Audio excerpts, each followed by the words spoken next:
Hi, Shalom from Israel, and today this is Lisa Benson, and I am in the final legs of my trip on a 2-week trip to Israel. I'm in a very, very, very special part of Israel today. I am what many would refer to as the West Bank. We call it the communities of Judea and Samaria, and I am here with two very, very special guests. Eugene Kotorovich. Thank you very much. I appreciate that. He is a professor at Northwestern University, and just this summer he made Aliyah to this area of Israel. And I am here with Nadia Natar, who is the founder of Women in Green.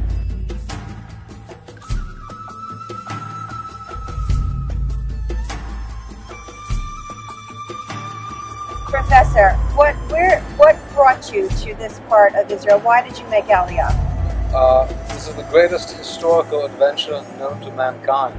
People coming back to their homeland after 2,000 years is really, if you look at all of human history, the most amazing historic thing that's ever happened. And it's extraordinary to be born at a time where one can participate in it.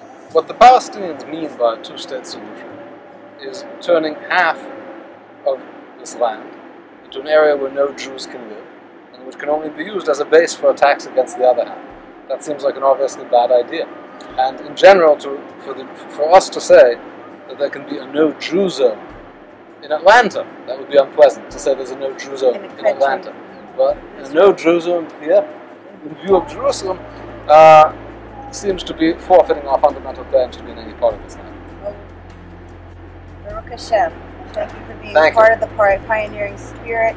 Nadia, you've been here 21 years almost? More even, and I also came on Aliyah from Belgium.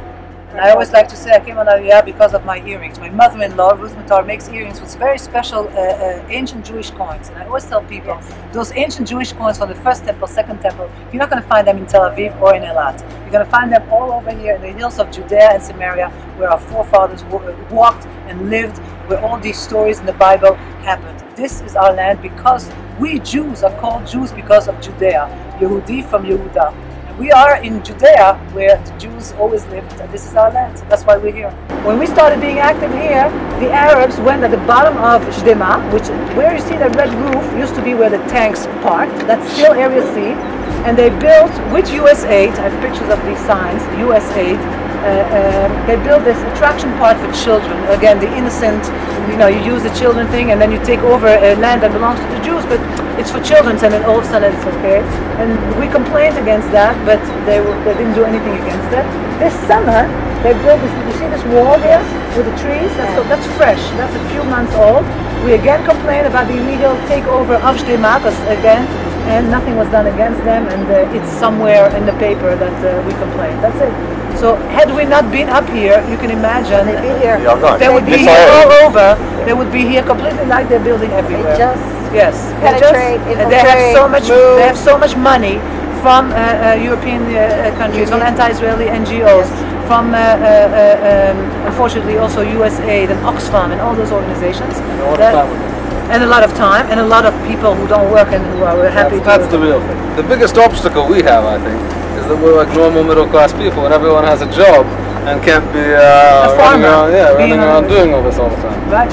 Thank you very much. I feel very privileged to be here with you guys.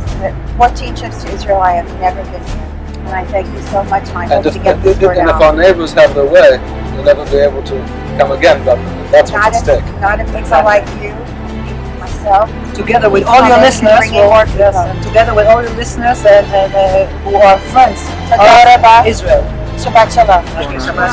We came to Hebron to pray at the Tomb of Deborah, my first time, and the minarets, we started a lot of noise coming out of the minarets, and then rock throwing. So the soldiers here in Hebron are very carefully telling us one by one so we don't get hurt.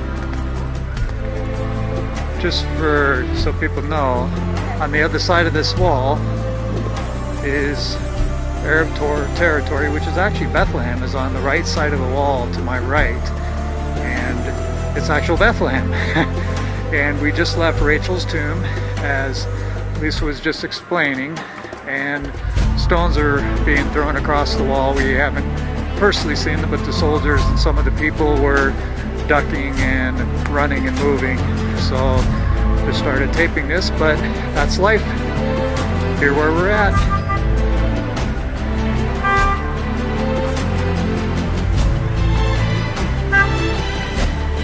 The interesting thing is that Jacob and Rachel, the land here, the site of Rachel's tomb, was turned over to